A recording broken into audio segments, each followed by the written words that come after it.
Hoje, um repórter mal-intencionado da Globo News disse que a intenção da direita em equiparar organizações como o PCC e o Comando Vermelho a organizações terroristas não tem nada a ver com a segurança pública. Não.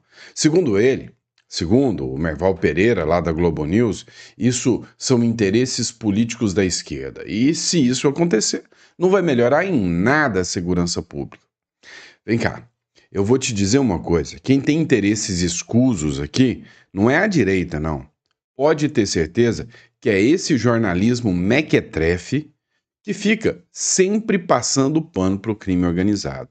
E eu tô dando parabéns para a direita por estar articulando e estar fazendo pressão cada vez mais. Dá uma olhada nessa matéria do R7 aqui, por exemplo. O Ciro Nogueira, que é um aliado, né, do Bolsonaro, algumas pessoas têm alguma crítica contra ele, mas está fazendo um papel interessante na articulação política para tirar o governo Lula. Ele discutiu com nada mais, nada menos do que o Netanyahu, que é o primeiro-ministro de Israel.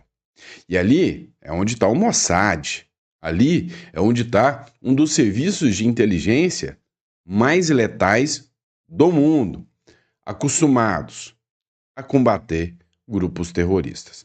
Acompanhe essa matéria. Ciro Nogueira discute com Netanyahu e Herzog projeto que classifica facções como grupo terrorista.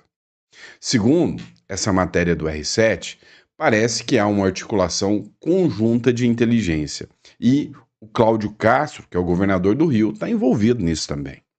O senador Ciro Nogueira cumpre uma agenda oficial em Jerusalém, Israel, entre os dias 1º e 8 de novembro de 2025, onde se reuniu com o presidente Isaac Herzog e o primeiro-ministro Benjamin Netanyahu.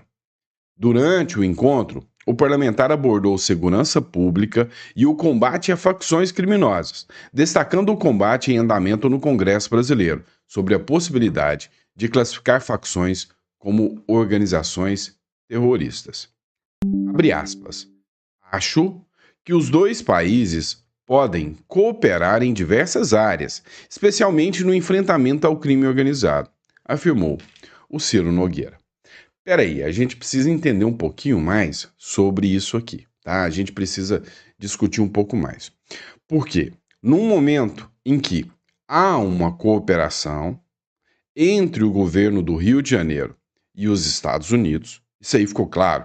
Vários veículos de imprensa noticiaram que houve envio de relatórios de inteligência da Polícia do Rio para os Estados Unidos. Tanto é que o PT pediu a prisão e investigação do Cláudio Castro, no STF. Também mostra que os Estados Unidos estão envolvidos nessa articulação em transformar os grupos terroristas, os grupos e as facções no Brasil em grupos terroristas. Também, agora, eis que o Ciro Nogueira e outras figuras estão em diálogo com o Mossad, que é um serviço de inteligência muito conhecido pelo enfrentamento a terroristas. Também, um grupo de senadores sai para El Salvador. El Salvador é onde mora o Nayib Bukele. Nayib Bukele é um presidente que ficou muito conhecido porque ele pegou o país mais violento do mundo, fez um plano anti-facções, tornando-as terroristas, onde conseguiu desarticular uma rede de gangues e colocá-los todos na cadeia. Inclusive, com base nisso, encontrou vínculos do Supremo Tribunal de El Salvador com membros dessas facções, utilizando isso para também mandar, inclusive, ministros da Suprema Corte lá para a cadeia. E aí um grupo de senadores agora vai ter um encontro direto com o Nayib Bukele em El Salvador. Quem acabou de chegar de lá também foi o Romeu Zema. O Romeu Zema que participou, juntamente com o Caiado, juntamente com o Tarcísio, juntamente com o Ratinho, com o Jorginho Melo, que são os governadores, de uma reunião com o Cláudio Castro, governador do Rio. E nessa reunião eles criaram o Consórcio da Paz, ou seja, o intuito de todos esses governadores, de um grupo de senadores, é fazer pressão em cima do Congresso para que essas facções sejam consideradas grupos terroristas. E aí é que entra o detalhe. O Hugo Mota não está cedendo à pressão, não está aguentando a pressão e já está dando sinais de que vai colocar esse projeto em votação, que classifica, né, as facções como grupos terroristas. E aí o detalhe, que o relator desse processo é o Derrite, que é o secretário de Segurança Pública lá do estado de São Paulo, tá com sangue nos olhos para enfrentar as facções, ou seja, a pressão está ficando cada vez maior. Se esse projeto é aprovado na Câmara dos Deputados, depois ele tem que ir para a mão do Lula. E na mão do Lula, o Lula ou veta ou sanciona. Se vetar, vai ficar tão feio, mas tão feio, e aí a pressão americana, israelense, que já não gosta do Lula. Lembra que o Netanyahu declarou o Lula persona non grata? Imagina se depois de toda essa articulação conjunta, o Lula veta. Será que o Lula pode ser considerado parceiro do crime, como o Maduro foi considerado pelos Estados Unidos? Sei não, viu? Tô vendo um plano bem articulado aí, mirando direitinho o Lula. Tô falando besteira ou você acha que isso tá acontecendo? Coloca no comentário que eu quero saber. E aí, antes de mais nada, não esqueça de se inscrever, curtir e compartilhar, tá? Isso é muito importante. Não esquece de dar uma força pra gente.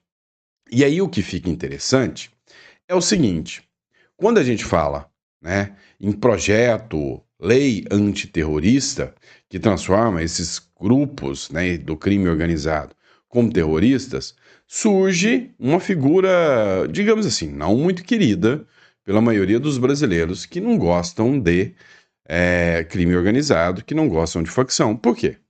Há muitos questionamentos sobre uma beneplacência, né? Ou seja, o judiciário solta demais, dá habeas corpus demais. E aí vem o Gilmar Mendes e fala que lei antiterrorismo no Brasil não precisa. Foge dos padrões normais, que não adianta. Olha só, vou até ler aqui. Ó. É a Carla Dixon, escreveu o seguinte. O Gilmar Mendes diz que a lei antiterrorismo não é necessária e que devemos tratar o crime dentro dos padrões normais, ou seja, nós brasileiros temos que nos acostumar com o crime. Afinal, isso já faz parte da cultura do brasileiro. Ah, não faz não. A gente não pode aceitar isso. A gente não pode ser tão capacho assim. Escuta o que falou o Gilmar Mendes, nós vamos ouvir a fala dele e vamos reagir aqui. Não vamos necessitar disto, nós precisamos tratar do crime dentro dos padrões normais da institucionalidade. Então, a mim me parece que há muita bravata em torno desse tema e um excesso de politização, tendo em vista, inclusive, os conflitos que se articulam, os conflitos políticos que se articulam no país. Pois é, excesso de politização. É engraçado, vindo de uma corte que politiza tudo. Politiza tudo. E o pior de tudo é que, para engravatados, de carros blindados, condomínio e segurança armada, é tudo lindo.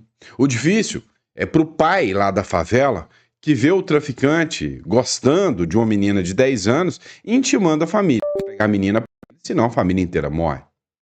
Será que essa família encara isso como padrões normais? Difícil é o vídeo que eu vi hoje. Uma mocinha de 16 anos, linda a mocinha, pedindo, olha, ô Matheus, pelo amor de Deus, não me mata não. Não faz isso comigo não. Eu nunca mais vou negar ele. E aí o outro fala, não, essa menina, nós já temos a ordem, temos que fazer. E aí você só escuta os barulhos dos tiros. Será que essa família, será que o pai dessa menina, que o Matheus, menino bom, lá do tráfico, conversou com ela, com um tiro de 38 na testa, será que a família encara como padrão normal? Pode ter certeza que não. Então, tá passando a hora do Brasil parar de encarar o seguinte, o que é comum no Brasil, comum é aquilo que acontece toda hora, não é normal. Normal não é aceitável dentro de uma democracia e dentro de uma sociedade que minimamente se diz civilizada. Então, minha nota de repúdio e de vergonha à fala do senhor ministro Gilmar Mendes aqui, né? E por falar em Gilmar Mendes, tem outra coisa que ficou até comum, mas não é normal que é gente ser presa por causa de opiniões políticas, como o caso do 8 de janeiro. Vocês estão sabendo que o Gilmar Mendes foi fazer um evento. O Gilmar Palusa mudou de endereço. Deixou de ser lá em Portugal e agora foi para a Argentina. Mas não escolheu bem, não. A Argentina é aliada dos Estados Unidos, mas teve um evento do Gilmar Palusa lá na Argentina. No evento do Gilmar Palusa, segundo o Danúzio publicou aqui, um réu do 8 de janeiro, refugiado político, interrompeu o evento do Gilmar Mendes do Gilmar Mendes na Argentina, né, nessa quinta-feira. Sabe, educado, agradeceu o Gilmar Mendes por tê-lo ouvido e disse algumas verdades. Olha, eu não sou bandido, nunca roubei, nunca fiz nada disso, eu só queria protestar pelo meu país. Escuta só isso. Mas Alexandre de Moraes acusam outros que estão aqui no nosso meio, de 14 a 17 anos, sem nem ter prova de eu ter entrado dentro dos prédios.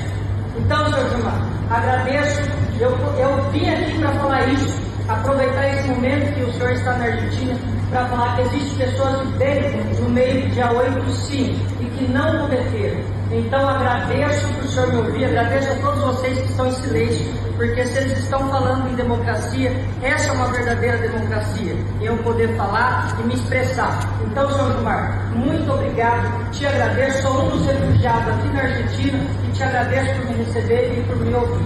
Muito obrigado. Vamos dar sequência aqui ao nosso debate. Pois é, né?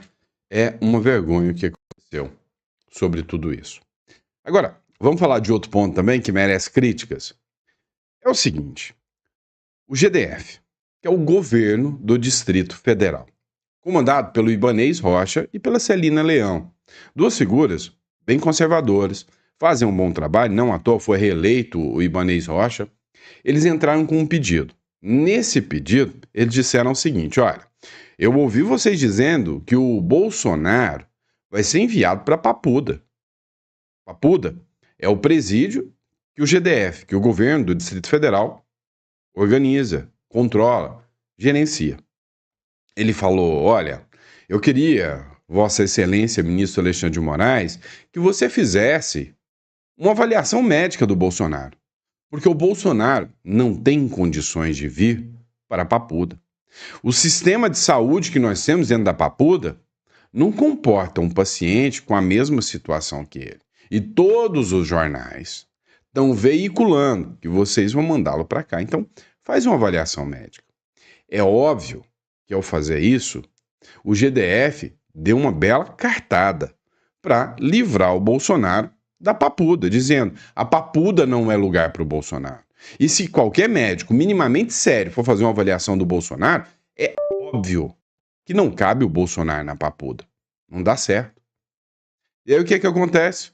O Alexandre de Moraes sempre tem aquele malabarismo jurídico para dizer que não, para o Bolsonaro as regras são outras. Isso aí tem nome, Tribunal de Exceção. Olha só a matéria. Metrópolis, Lilian Tarran, Moraes aponta falta de pertinência em pedido do GDF sobre Moraes. Falta de pertinência? Guardar a vida, segurança, saúde de alguém, em algum momento, é falta de pertinência? Um órgão prisional dizer que, olha, eu não estou preparado para receber essa pessoa porque eu sei que essa pessoa não está bem de saúde. Isso é falta de pertinência? Eu acho que não. O ministro Alexandre de Moraes, do Supremo Tribunal Federal, apontou a falta de pertinência no pedido da Secretaria de Administração Penitenciária do Distrito Federal, órgão do governo do Distrito Federal, para o ex-presidente Jair Bolsonaro, para que ele passe por uma avaliação médica especializada. Então o Alexandre de Moraes falou, não, isso aqui não vai dar certo. O objetivo da solicitação era verificar o quadro clínico e a compatibilidade com assistência médica e nutricional disponível do complexo penitenciário da Papuda. Moraes, no entanto, retirou o pedido do GDF dos autos da ação penal contra Jair Bolsonaro e mais 7 réus por crime como tentativa de golpe de Estado. Ora, Embora Bolsonaro tenha sido condenado a 27 anos e 3 meses, a primeira turma do STF nem sequer analisou os embargos de declaração da defesa, após a publicação do acórdão da decisão. Realmente, olha que malandragem do governo do Distrito Federal. Por que malandragem? Porque por causa de uma matéria de TV. Ora, uma matéria de TV foi suficiente para fazer o GDF pedir uma avaliação médica do Supremo Tribunal Federal, do Jair Bolsonaro. Engraçado que o próprio Alexandre de Moraes já mandou até prender gente por causa de uma mera matéria jornalística. Agora, não pode o GDF querer resguardar um possível preso, a incolumidade e a saúde desse preso? Pois é, parece que são 2 pesos e 2 medidas. Mas o SBT fez uma publicação aqui muito interessante, explicando o porquê que o Alexandre de Moraes rejeitou esse pedido. Só não convenceu.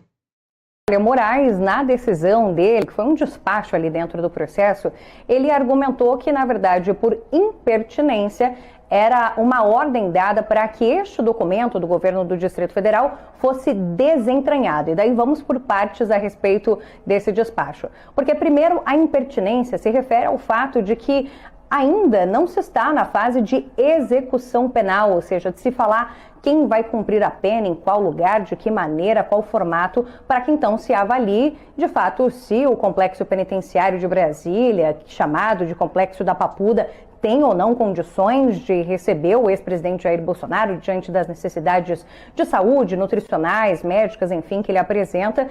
E também não se está em momento até de definir se, de fato, esse é o local para onde o ex-presidente será enviado para cumprir essa pena. Por isso, a impertinência, já que a gente tem amanhã começando o julgamento dos recursos, os primeiros recursos que foram apresentados ao julgamento, a sentença que foi dada a respeito da condenação do ex-presidente a 27 anos e 3 meses de prisão. Então, a gente ainda está em uma fase recursal, não em uma fase de execução de pena. Por isso, o ministro Alexandre de Moraes, relator das ações penais, considerou essa impertinência do pedido do governo do Distrito Federal.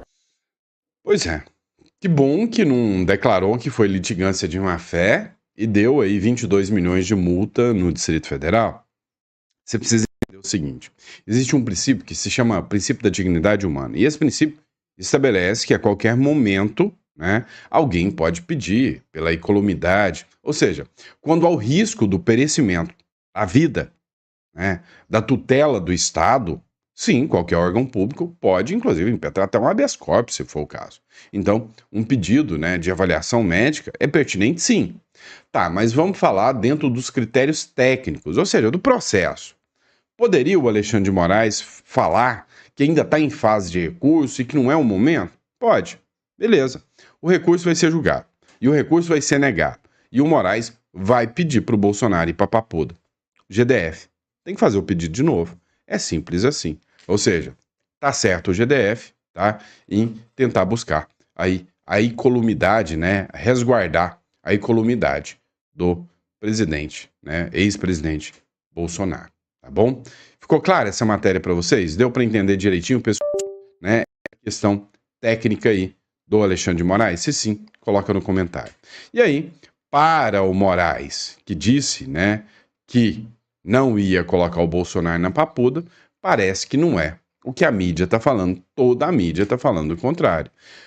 Moraes ignora os exames médicos e vai colocar Bolsonaro na Papuda. Ou seja, não é uma matéria de jornais. São várias matérias de jornais que confirmaram, aquelas meninas do Zap que ficam conversando com os ministros do STF, confirmaram que o Bolsonaro vai para Papuda. Dá uma olhada. Exatamente, Sadi. O ministro Alexandre de Moraes, ele proferiu uma decisão a respeito de um pedido que foi feito pelo governo do Distrito Federal ontem para verificar, ter uma avaliação médica para verificar a compatibilidade de Jair Bolsonaro para ver se ele poderia cumprir pena na prisão da Papuda. E o ministro Alexandre de Moraes deu uma decisão hoje a respeito desse pedido que foi feito pelo GDF ontem. Ele disse que não era o momento adequado para poder se apresentar esse pedido. pedido, que não era pertinente esse pedido nesse momento e determinou a retirada dessa solicitação da ação penal. Não está claro ainda se ainda vai ser analisado no futuro esse pedido, ou se realmente foi retirado de vez, se o GDF terá que reapresentar um novo pedido nesse sentido, se eles quiserem fazer então, solicitar essa avaliação médica de Jair Bolsonaro. Uma coisa que a reportagem falou aqui, falou com maestria, é essa questão do não está claro se ele vai avaliar em outro momento, se o GDF terá que refazer. E o que está marcando muito as decisões do Alexandre de Moraes, do ministro, inclusive, não à toa foram apresentados os embargos, é a falta de clareza nas suas decisões. Ou seja, uma falta de clareza até proposital. Mas vamos lá. Você deve ter visto, ontem o Samuel Fernandes, nosso parceiro aqui do canal, fez o quarto editorial. No quarto editorial, ele falou sobre o prefeito Manga, de Sorocaba, que foi afastado das suas funções. Hoje, o Manga fez um vídeo explicando as questões sobre o afastamento dele. Vale a pena a gente ouvir para entender esse absurdo aqui. Acompanha comigo. Recebi a notícia de que estou sendo afastado por 180 dias do cargo de prefeito de Sorocaba. A Justiça Federal afastou o prefeito de Sorocaba, Rodrigo Manga, por 6 meses. Por causa de uma investigação de 2021. A Justiça Federal afastou o prefeito de Sorocaba, Rodrigo Manga, por 6 meses. Por causa de uma investigação de 2021.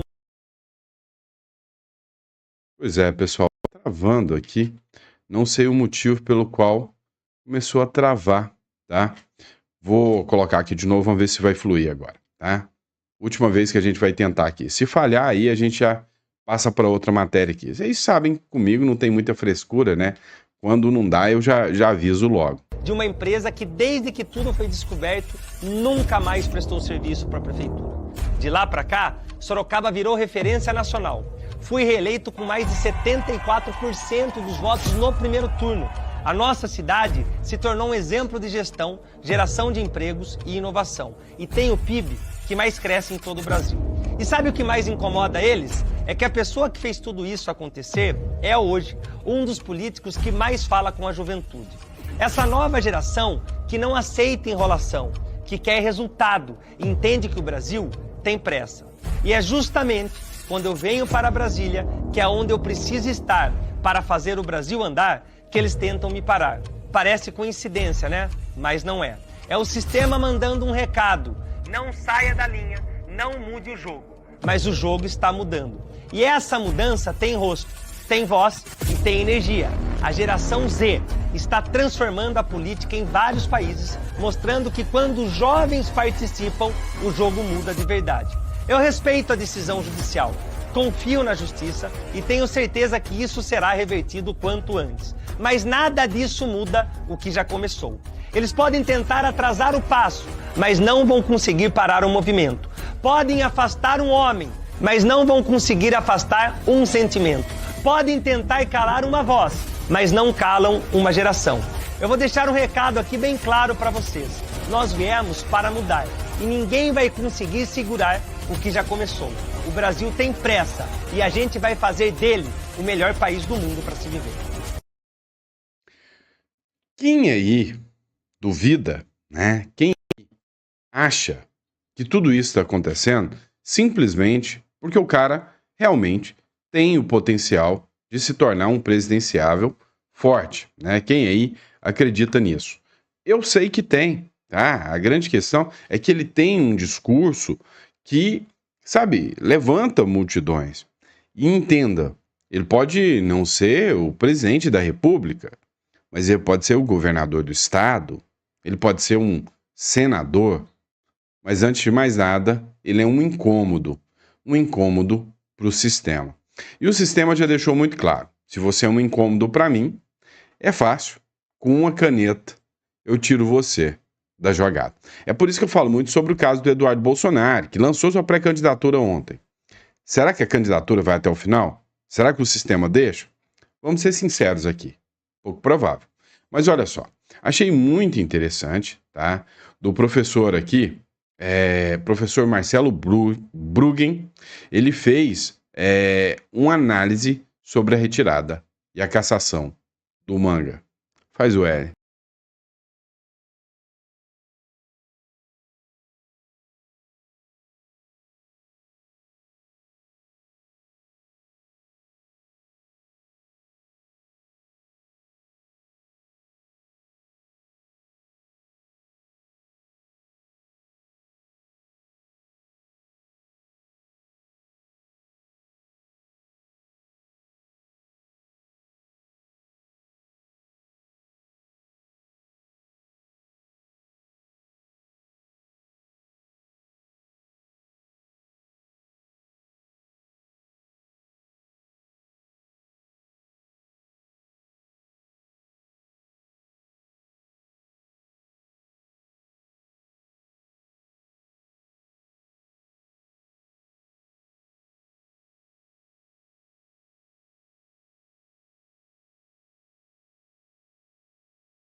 Pois é, e a gente tem que encarar isso como uma realidade. Eu tô vendo muita gente com a campanha do voto nulo. Ai, se não for o candidato que eu quero, não vote nele. Eu tô vendo você, que é de direita.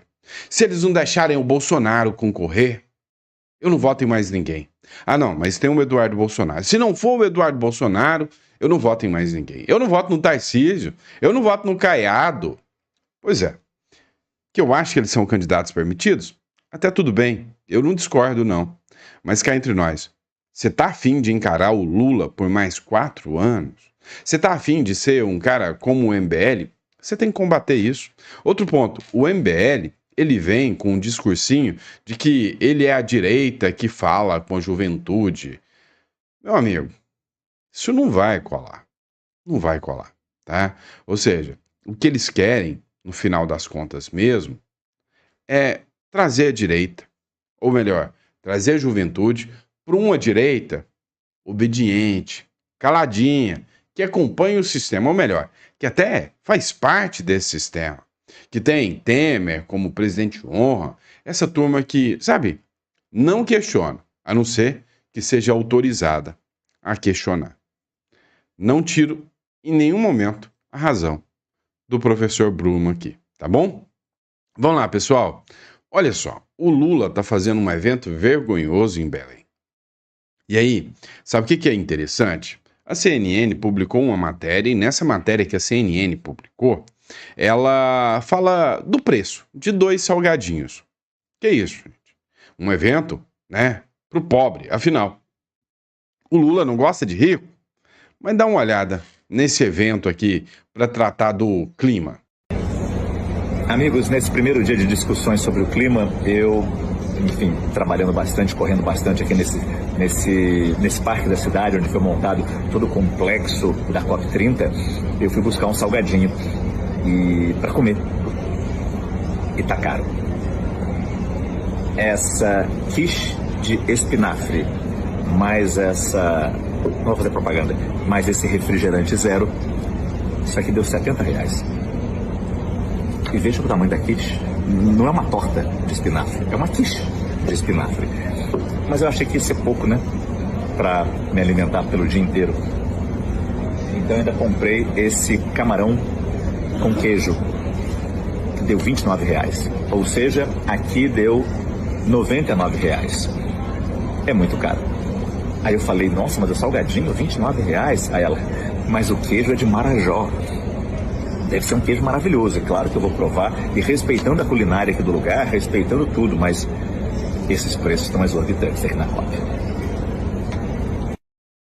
Pois é, pagar R$100 por um salgadinho. E ainda dizem, né, que é um evento para os mais pobres. Que isso, hein? E é isso, pessoal. Espero que vocês tenham gostado do nosso editorial. Sempre um prazer e uma honra enorme estar aqui com vocês, tá? Pessoal, não esquece de se inscrever não. Olha a quantidade de matérias que a gente separou para vocês aqui hoje. Recadinho rápido nosso aqui. Entre em contato com a melhor assessoria do Brasil, a Imigra Mais. A Imigra Mais, ela tá pronta para te ajudar. Você que quer conhecer o Paraguai, mas sabe, não confie em qualquer um da internet. Você quer alguém que realmente faz um serviço de qualidade, que já mandou centenas de pessoas para o Paraguai, para o Uruguai e agora está começando a prestar o serviço para o Paraguai também. Entre em contato, você vai falar com a nossa equipe vai estar lá para te atender. O telefone é 16 99321 0648 e Imigra Mais, a melhor empresa de assessoria de imigração do Brasil. Entre em contato, tá bom? Grande abraço, fica com Deus e eu vejo vocês no próximo editorial. Até daqui a pouco.